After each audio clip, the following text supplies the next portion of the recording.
One sign that a country might be preparing to attack another country is that they ban travel there and tell all of their citizens to leave that country. And that's exactly what the United States is now doing with North Korea. The US State Department announced yesterday that travel to North Korea will be banned starting September 1st. And the State Department is also telling Americans who are already there or might be there later this month that they must leave before September 1st. If you are a US citizen who wishes to travel to North Korea after September 1st, you'd have to obtain a special validation for your passport, which would be granted only in limited circumstances. There's basically four categories of travel that would be allowed by the State Department after September 1st.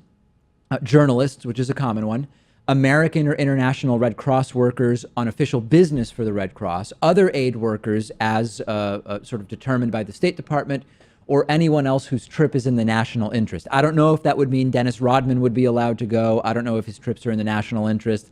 Drunkenly defecating in Pyongyang hotels. I'm not sure if that serves national interests or not, but that's sort of a question for a different day.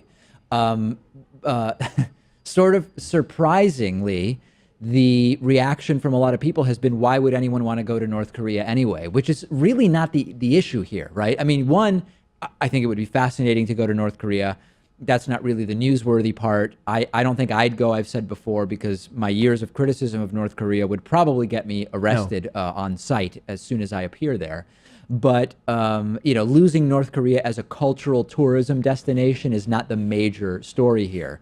We've been talking about the growing concern that Trump might escalate with North Korea, at least partially out of desperation for his failing presidency. And what explanations could there be other than that for this being a prelude to war, trying to harm the country economically, maybe? Yeah, I mean, I'm sure many Americans will hear this and think, wait, we could have gone to North Korea this whole time. And you could. Now, obviously, there's no North Korean embassy in the U.S., so you'd have to go through China and do some complete package deal. And that's exactly what Otto Warmbier did. And of course, he was eventually jailed in that country and sent back here only in his dying days. And Trump had to respond to that. Now you have the missile test being conducted by North Korea. Those two things combined could really set off Trump, I think.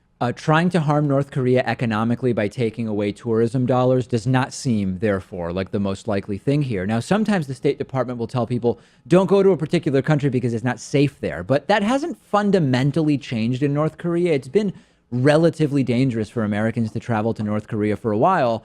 And there's also an interesting constitutional argument that some people have been making, which is that the State Department doesn't have constitutional authority to restrict the travel of its citizens in other countries, that's not in the Constitution. So it's not a power that the State Department has, that fundamentally North Korea decides who enters North Korea.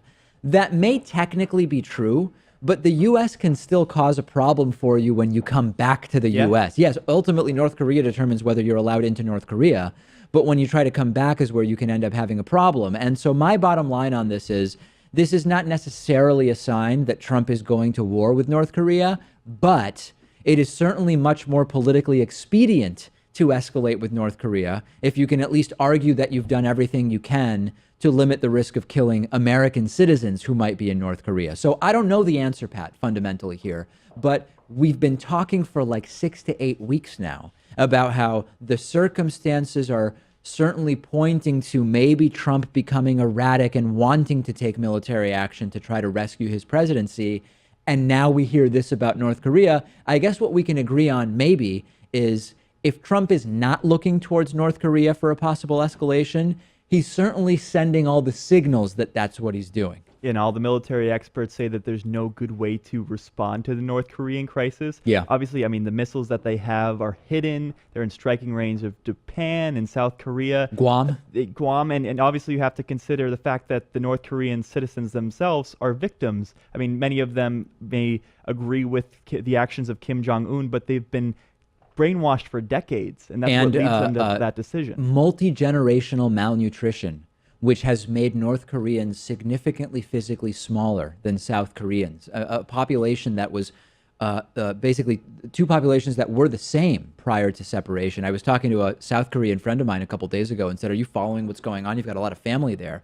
He said, South Korean politics are in such chaos now, particularly with what happened with their former president, that a lot of people are so used to the day-to-day and every other month escalation or possible escalation with North Korea that they're not really thinking about it, which is a pretty interesting thing to hear. We'll be following it. The video you just finished watching was made possible by you through the membership program. You can sign up for membership at davidpakman.com/membership. We are viewer-supported independent media. You can use the coupon code IVOTED17 for a 40% discount off of your membership.